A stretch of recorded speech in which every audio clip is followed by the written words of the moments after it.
Sebenarnya wajar apa tidak wajar itu, Dok? Sebenarnya wajar, bau mulut itu dapat terjadi, jangan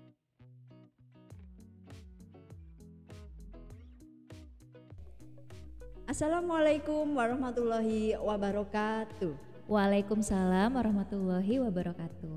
Selamat pagi, Dokter Ninda. Pagi Mbak Novi. Gimana hari ini, sehat, Dok? Alhamdulillah sehat.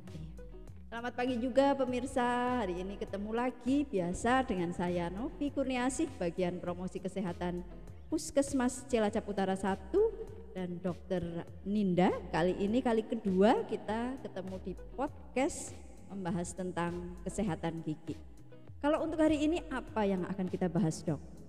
Oke, hari ini bertepatan dengan bulan Ramadan ya. Kita akan membahas cara-cara dan perawatan apa saja yang dapat dilakukan pada saat bulan puasa. Oh ya, cara-cara menjaga kesehatan gigi saat bulan puasa. Ngomong-ngomong, boleh nggak, Dok, ke dokter gigi waktu kita sedang berpuasa? Boleh dong ke dokter gigi karena kita kan ingin menjalani puasa dengan nyaman dan lancar ya. Jadi supaya lebih nyaman tentunya kita harus memperhatikan kesehatan gigi, dan jika ada keluhan tentunya boleh ke dokter gigi untuk merawat giginya. Siang hari loh, Dok, boleh? Boleh. Iya. Jadi ternyata boleh pemirsa, atau mungkin ada semacam fatwa ulama atau peraturan kesehatan gitu yang membolehkan gitu, dokter? Ada. Jadi memang sudah ada fatwa Majelis Ulama Indonesia ya yang mengatakan bahwa perawatan gigi seperti pencabutan gigi, pembersihan karang gigi, penambalan gigi, pencetakan gigi dan juga pembuatan gigi tiruan itu boleh dilakukan karena selama tidak berlebihan dan dengan perawatan yang hati-hati, lebih hati. Iya, jadi ternyata itu pemirsa boleh kita ke dokter gigi dan sudah didukung oleh fatwa dari Majelis Ulama Indonesia. Iya, Dok, betul. MUI ya. Lalu apa saja, Dok, masalah-masalah mulut yang sering muncul ketika kita sedang berpuasa? Oke, yang paling sering dikeluhkan itu mulut kering ya. Betul sekali, Dok, itu mulut kering. Mulut kering itu sebenarnya wajar sih karena kan kita ada perubahan pola sehari-hari, makan dan minumnya berubah polanya. Nah, itu juga dapat mempengaruhi keringnya mulut gitu, seperti itu. Sebenarnya apa yang menyebabkan kok mulut bisa jadi kering itu, Dok? Karena itu tadi, karena ada perubahan pola makan dan minum ya. Jadi sehingga badan itu mungkin kurang terhidrasi karena minumnya nggak cukup. Nah, itu dapat menyebabkan mulut kering, dan mulut kering ini juga biasanya dapat menyebabkan problem-problem lain ya, seperti misalnya sariawan ataupun bau mulut gitu. Nah, itu, Dok, bau mulut. Nah, yaitu yang sering dikeluhkan oleh masyarakat ya, oleh kita juga, bau mulut saat puasa. Sebenarnya wajar apa tidak wajar itu, Dok? Sebenarnya wajar, bau mulut itu dapat terjadi, jangan khawatir karena ada banyak sekali penyebab bau mulut ya. Yang pertama misalnya karena kurang minum, jadi badan itu kurang terhidrasi sehingga rongga mulutnya kurang lembab. Itu yang pertama. Lalu yang kedua, bau mulut itu juga bisa disebabkan oleh sisa-sisa makanan yang kurang bersih waktu dibersihkan, jadi nyikat giginya kurang bersih. Sikat gigi Iya, kurang bersih, betul. ya. Dan juga tapi ada beberapa hal yang perlu dikhawatirkan sih, misalnya ada gigi yang berlubang dalam ataupun gigi yang membusuk. Nah, itu kan berarti bau mulutnya harus segera ditangani ya penyebabnya. Nah, itu, dan juga karang gigi yang tebal itu juga salah satu penyebab bau mulut, karena pada saat karang giginya tebal dan tidak dibersihkan itu akan menginfeksi gusi dan membuat bau mulut yang tidak sedap gitu.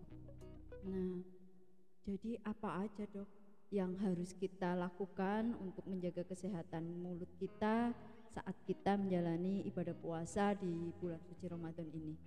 Baik, ini beberapa tipsnya ya. Yang pertama, konsumsi air yang cukup sehari 8 gelas itu untuk membuat badan kita terhidrasi dan juga rongga mulutnya menjadi lembab. Lalu yang kedua, banyak konsumsi buah dan sayur yang tinggi serat, karena buah-buahan itu juga mengandung air yang tinggi ya, seperti misalnya semangka atau apel, dan juga sayur-sayuran yang mengandung serat yang tinggi itu dia dapat menetralkan pH dalam mulut. Lalu yang ketiga, jangan lupa sikat giginya. Konsepnya sih sama seperti seperti pada saat tidak puasa ya, setelah makan pagi atau pas bulan puasa ya setelah sahur dan juga sebelum tidur. Oh iya. Nah, juga dapat dibantu dengan alat bantu yaitu benang gigi atau dental floss. Itu dapat membantu area-area gigi. Kan gigi detail ya, kecil-kecil. Nah, itu kita dapat membersihkannya dengan benang gigi karena kadang ada sedikit yang tidak terjangkau dengan sikat gigi. Nah, selain itu juga rutin periksa ke dokter gigi ataupun kalau ada keluhan segera ke dokter gigi. Nah, itu untuk menangani misalnya ada gigi yang berlubang sehingga dapat menyebabkan giginya mulutnya bau ataupun karang gigi yang harus dibersihkan ataupun perawatan lainnya yang dapat dilakukan. Ya, jadi memang nggak apa-apa ke dokter gigi, tetap aja datang aja nggak apa-apa ke Puskesmas Cilacap Utara 1, nanti ketemu dengan dokter gigi kita ya.